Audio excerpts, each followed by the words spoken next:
زندگی کے کسی بھی دن کسی بھی موڑ پہ کسی کو غم لاحق ہو، دکھ ملے، اور وہ یہ کہہ دے اللہم انی عبدک، اے اللہ میں تیرا بندہ ہوں، وابن عبدک، میں تیرے بندے کا بیٹا ہوں، وابن امتک، میں تیری بندی کا بیٹا ہوں، ناصیتی بیدک، اللہ میری پیشانی تیرے ہاتھ میں، ماض فی حکمک، اللہ میں جو چاہے کر لوں، تیرا حکم ہی میرے اوپر نازل ہونا ہے اور نافذ ہونا ہے، عدل فی قضاؤک، اللہ تیرا ہر فیصلہ میرے بارے میں عدل پر مبنی ہے، اسألک بکل اسم ہو لک سمیت بہ نفسک، اے اللہ میں تیرے ان ناموں کے ساتھ تجھ سے سوال کرتا ہوں جو تو نے اپنے لیے خاص کی، او علمتہ احدا من خلقک، اور ان ناموں کے ساتھ بھی میں تجھ سے التجا کرتا ہوں جو تو نے اپنی مخلوق میں سے کسی کو سکھا دیے، او انزلتہ فی کتابک، اور ان ناموں کے ساتھ بھی میں تجھ سے التجا کرتا ہوں جو تو نے کسی کتاب میں نازل کر دیے، او استأثرت بہ فی علم الغیب عندک، میں ان ناموں کے ساتھ بھی تجھ سے التجا کرتا ہوں جو نہ تو نے کسی کو سکھائے ہیں نہ نازل کیے ہیں بلکہ اپنے پاس رکھے ہیں، اور دعا کیا ہے، ان تجعل القرآن العظیم ربیع قلبی، اللہ میرے دل ویران ہے اس کو آباد کر تو قرآن کے ساتھ، ونور صدری، اللہ میرا سینہ تاریک ہے اس میں روشنی پیدا فرما، وجلاء حزنی، اے اللہ میرے غموں کو دور فرما دے، وذهاب ہمی، اللہ میرے دکھوں کو مجھ سے دور فرما دے، میں غموں اور دکھوں کے گھیرے میں آ چکا ہوں۔ اور حدیث کے الفاظ کیا ہے، جو اتنے لفظ کہہ دیتا ہے الا اذهب اللہ ہمہ وحزنہ، اللہ فوراً اس کا غم دکھ سارے کا سارا ختم کر دیتے ہیں، وَأَبْدَلَهُ مَكَانَهُ فَرَجًا، اور اس غم اور دکھ کی جگہ پہ اللہ تعالیٰ آسانیوں کے راستے کھول دیتے ہیں۔ رسول اللہ صلی اللہ علیہ وسلم جب اتنی بات بیان کرتے ہیں تو ایک صحابی کہتے ہیں یا رسول اللہ الا نتعلمها، اتنی مبارک دعا کیا ہم اس کو سیکھ نہ لیں؟ قال بلا، کیوں نہیں، ينبغي لمن سمعها ان يتعلمها، یہ دعا اس لائق ہے کہ کوئی بھی اس کو سنے، اس کو یاد کرے۔ عبداللہ ابن مسعود رضی اللہ تعالی عنہ کہا کرتے تھے لأن أكون أعلم أن الله تقبل مني عملا أحب إلي من أن يكون لي ملء الأرض ذهبا، اگر مجھے علم ہو جائے کہ میرے عمل کو میرے مالک نے قبول کر لیا ہے تو مجھے یہ اتنا قیمتی لگتا ہے کہ اگر پوری زمین سونے کی بھر کے میں صدقہ کر دوں تو اتنی مجھے خوشی نہیں ہوگی جتنی میرے عمل کی قبولیت کی خوشی ہوگی۔ کیسے عمل قبول ہوتا ہے؟ اس کی پہلی نشانی، انسان نیکی سے محبت کرنے لگ جاتا ہے۔ رمضان کے بعد نیک کاموں سے محبت کرنا شروع کر دو، برائی سے نفرت ہو جاتی ہے۔ عبداللہ ابن عباس رضی اللہ تعالی عنہ فرمایا کرتے تھے ان للحسنہ ضیاء فی الوجہ، جب انسان کی نیکی قبول ہوتی ہے اس کے چہرے پہ رونق آ جاتی ہے، وَنُورًا فِي الْقَلْبِ، اس کے دل میں روشنی اور نور پیدا ہو جاتا ہے، وَقُوَّةً فِي الْبَدَنِ، وہ بہت کمزور نظر آتا ہے لیکن 10 لوگوں کا کام کرتا نظر آتا ہے، اللہ اس کے جسم میں قوت عطا کر دیتے ہیں، وَسَعَةً فِي الرِّزْقِ، اور اس کا تھوڑا رزق، تھوڑا مال بھی باعث برکت بن جاتا ہے، وَمُحَبَّةً فِي قُلُوبِ الْخَلْقِ، اور دنیا کے دلوں میں رب تعالیٰ اس کی محبت کو پیدا فرما دیتے ہیں، وَإِنَّ لِلسَّيِّئَةِ سَوَادًا فِي الْوَجْهِ، اور برائی جس کی باقی ہے، گناہ معاف نہیں کروا سکا، اس کے چہرے پہ بے رون کی چھائی ہوتی ہے، وَظُلْمَةً فِي قُلُوبِهِ، اور ان کے دلوں میں اندھیرے ہی چھائے ہوتے ہیں، وَوَهْنًا فِي الْبَدَنِ، اور جسم میں لاغری آ جاتی ہے۔ رمضان کے بعد فرض نماز با جماعت پڑھنے کی بھی طاقت نہیں ہے، سبب کیا ہے؟ اس کا عمل قبول نہیں ہوا، برائی باقی ہے، وَضِيقًا فِي الرِّزْقِ، اور رزق میں بھی تنگی ہو جاتی ہے، وَبُغْضَةً فِي قُلُوبِ الْخَلْقِ، اور لوگوں کے دلوں میں بھی بغض اور نفرت اس کے لیے پیدا ہو جاتا ہے۔ دوسری نشانی، جس کا عمل قبول ہوتا ہے اس کے دل میں نیک لوگوں کی محبت بھی آ جاتی ہے، برے لوگوں سے نفرت شروع ہو جاتی ہے. ان اوثق عر الایمان ان تحب فی اللہ وتبغض فی اللہ. ایمان کا مضبوط کڑا اس کے ہاتھ میں آتا ہے جو اللہ کے لیے ہی محبت کرتا ہے اور اللہ کے لیے ہی کسی سے نفرت کرتا ہے. من احب للہ وابغض للہ واعطى للہ ومنع للہ فقد استکمل الایمان. جو اللہ کے لیے محبت کرے، اللہ کے لیے کسی سے نفرت کرے، کسی کو دیتا ہے اللہ کے لیے، کسی سے روکتا ہے اللہ کے لیے، اس نے تو اپنے ایمان کو مکمل کر لیا. نیکی اس کی قبول ہوتی ہے جو رسول اللہ صلی اللہ علیہ وسلم کے تیسرے فرمان پہ عمل کرتا ہے. فرمان کیا ہے؟ ان اللہ یحب اذا عمل احدکم عملا فلیتقنہ. تم میں سے جو شخص کوئی بھی نیکی کا کام کرے اچھے انداز سے کرے، مستقل مزاجی سے کرے. خیر الامور ادومها وان قل. بہترین کام وہ ہوتا ہے جو ہمیشہ ہمیشہ کیا جائے، خواہ وہ تھوڑا ہی کیوں نہ ہو. اگر آپ کی عادت تھی کہ قرآن پڑھا جائے، جو رب رمضان کا ہے وہ شوال کا بھی ہے، وہ ذی القعدہ کا بھی ہے، وہ ذی الحجہ کا بھی ہے، بقیہ سارے سال بھی اس قرآن کو جو دستور ہے، جو آئین ربانی ہے، اس کی تلاوت کو جاری رکھو. اگر رمضان میں آپ اللہ کا ذکر کرتے رہے، اس ذکر کو اب بھی باقی رکھو. اگر آپ نوافل پڑھتے رہے، دعا کیجئے زندگی کے بقیہ کہ میں نے تو وضو نہیں کیا تھا اور نیند آ گئی، چلو وضو بنا کے دوبارہ سوتا. اٹھتے ہی آپ کی عادت بننی چاہیے اور خود لا شعوری تک یہ بات چلی جانی چاہیے، شعور سے کراس کر کے کہ میں نے یہ کرنا ہی ہے.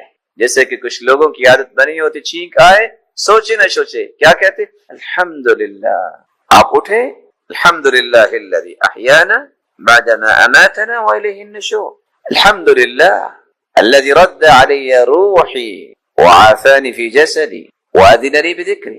سبحان اللہ والحمدللہ ولا الہ الا اللہ واللہ اکبر. یہ کلمات پڑھیے اور دعائیں شروع کر دیں. اللہم اغفر لی، رب اغفر لی ولوالدی، اللہم اشفنی، اللہم اشفی امی، اللہم اشفی والدی، اللہم اشفی اولادی، اللہم اہدیم سبل السلام. جو دعائیں کرتے ہیں. اللہم اکتب لی الفوز والنجاح فی الدنیا والآخرہ. اللہ دنیا اور آخرت میں میرے لیے کامیابیاں لکھ دے. جو دعا چاہتے ہیں وہ مانگ لیں، اللہ سے رد نہیں. رسول اللہ صلی اللہ علیہ وآلہ وسلم نے یہاں تک فرمایا کہ یہ افضل ترین کلمات ہی نہیں ہیں کیونکہ اس میں اللہ ذوالجلال کی تعریف، بلکہ یہ بے مثال عمل ہے. صحیح مسلم کی روایت 6843 سیدنا ابو ہریرہ رضی اللہ تعالی عنہ سے مروی ہے، من قال حين يصبح وحين يمسي سبحان اللہ وبحمده 100 مرہ. جو شخص صبح اور شام 100 مرتبہ یہ کلمات پڑھ لیتا ہے، میرے ساتھ دہرائیے گا، سبحان اللہ وبحمدہ. اللہ تعالیٰ کی تقسیم ہے نا کہ کچھ کلمات زبان پہ لائیں تو ابھی زبان ان کا نطق شروع نہیں کرتی کہ پورے جسم میں ایک خوشی کی لہر دوڑ جاتی، اور وہ اللہ کی تعریف، وہ اللہ کی رسول پر درود بھیجنا ہے. سبحان اللہ وبحمدہ 100 مرتبہ اگر کوئی کہہ دے، لم یأتی احد یوم القیامہ بافضل مما جاء به الا احد قال مثل ما قال او زاد علیہ. قیامت کا دن ہوگا جب اعمال پیش ہو رہے ہوں گے تو 100 مرتبہ سبحان اللہ وبحمدہ کہنے والے کو جو اجر ملے گا، یہ صرف اس کو ہی ملے گا اس سے زیادہ اجر جس نے اس سے زیادہ پڑھا ہوگا، وگرنہ اس جیسا اجر کسی کے نصیب میں نہیں، کیونکہ اس میں اللہ کی تعریف. بلکہ صحیح مسلم کی روایت ہے 6847 رسول اللہ صلی اللہ علیہ وسلم نے فرمایا، سیدنا ابو ہریرہ رضی اللہ تعالی عنہ بیان کرتے ہیں، لأن اقول سبحان اللہ. رسول اللہ صلی اللہ علیہ وسلم کا فرمان ہے، لأن اقول سبحان اللہ والحمد للہ ولا الہ الا اللہ واللہ اکبر احب الی مما طلعت علیہ الشمس. اللہ اکبر. دنیا اگر ساری کی ساری مجھے مل جائے، اس سے زیادہ میرے نزدیک پیاری چیز یہ ہے کہ میں یہ 4 کلمات کہہ دوں جو پوری دنیا سے بہتر ہیں، سبحان اللہ والحمد للہ ولا الہ الا اللہ واللہ اکبر۔ بلکہ رسول اللہ صلی اللہ علیہ وآلہ وسلم نے فرمایا، صحیح الجامع کی روایت ہے 3214، سیدنا ابو ہریرہ رضی اللہ تعالی عنہ بیان کرتے ہیں، خذوا جنتکم من النار، اگر آگ سے بچنے کی کوئی ڈھال لینا چاہتا ہے تو وہ کیا ہے؟ یہ کہہ دو سبحان اللہ والحمد للہ ولا الہ الا اللہ واللہ اکبر۔ یہ 4 کلمات قیامت کے دن تمہارے چاروں طرف ڈھال بن جائیں گے، تمہیں جہنم نہیں جانے دیں۔ فإنهن يأتين يوم القيامة مقدمات معقبات مجنبات وهن الباقيات الصالحات۔ یہ قیامت کے دن انسان جب جا رہا ہوگا، یہ آگے بھی ہوں گے، پیچھے بھی ہوں گے، دائیں بھی ہوں گے، بلکہ یہی کلمات باقیات الصالحات بنیں گے، باقی رہنے والی ایسی نیکیاں جو نیکیاں انسان کو اللہ کی جنت کا مہمان بنا دے۔ رسول اللہ صلی اللہ علیہ وآلہ وسلم نے تو یہاں تک فرمایا، سیدنا ابو ہریرہ رضی اللہ تعالی عنہ سے مروی ہے، صحیح ترغیب کی روایت ہے 153، نوح علیہ السلام کی وفات کا جب وقت آیا تو انہوں نے اپنے بیٹوں کو بلا کر وصیت کی اور کہا، بیٹو آمرکما بلا الہ الا اللہ، اپنے دونوں بیٹوں سے کہتے ہیں میں تمہیں حکم دیتا ہوں کہ تم کثرت سے لا الہ الا اللہ پڑھنا۔ فإن السماوات والأرض وما فيهما لو وضعت في كفة الميزان ووضعت لا إله إلا الله في الكفة الأخرى كانت أرجح۔ بیٹو اگر 7 آسمان 7 زمینیں 14 کے 14 طبق ترازو کے ایک پلڑے میں رکھے جائیں اور دوسرے پلڑے میں لا الہ الا اللہ رکھ دیا جائے تو یہ توحید کا کلمہ 14 کے 14 طبق سے بھاری ہوگا۔ وَلَوْ أَنَّ السَّمَاوَاتِ وَالْأَرْضَ كَانَتَا حَلْقَةً فَوُضِعَتْ لَا إِلَهَ إِلَّا اللَّهُ عَلَيْهَا لَفَصَمَتْهَا أَوْ لَقَصَمَتْهَا وآمركما بسبحان الله وبحمده فإنها صلاة كل شيء وبها يرزق كل شيء۔ میرے بیٹوں میں آپ کو ایک دوسری چیز کی نصیحت بھی کرتا ہوں کہ تم لا الہ الا اللہ کے ساتھ ایک کلمہ اور پڑھا کرو، سبحان اللہ وبحمدہ، سبحان اللہ وبحمدہ۔ اس کلمے سے کیا ہوگا؟ فإنها صلاة كل شيء، ہر چیز کی نماز یہی کلمہ ہے۔ قرآن مجید میں اللہ فرماتے ہیں وَإِن مِّن شَيْءٍ إِلَّا يُسَبِّحُ بِحَمْدِهِ وَلَكِن لَّا تَفْقَهُونَ تَسْبِيحَهُمْ۔ ہر چیز اللہ جلال کی تسبیح بیان کرتی، پاکی بیان کرتی، لیکن تمہیں سمجھ نہیں ہے کہ پاکی کیسے بیان کرتی۔ اور یہاں اللہ کے رسول صلی اللہ علیہ وسلم فرما رہے ہیں کہ سبحان اللہ وبحمدہ کائنات کی ہر چیز کی نماز ہے، وَبِهَا يُرْزَقُ كُلُّ شَيْءٍ، یہ اس سے بڑا انعام ہے کہ سبحان اللہ وبحمدہ، یہ کلمات اتنے مبارک ہیں، ان کلمات کی وجہ سے ہر ایک کو رزق عطا کیا جاتا۔ تو رزق کی فراوانی اگر کسی کو درکار ہو تو ان کلمات کو کثرت سے پڑھے۔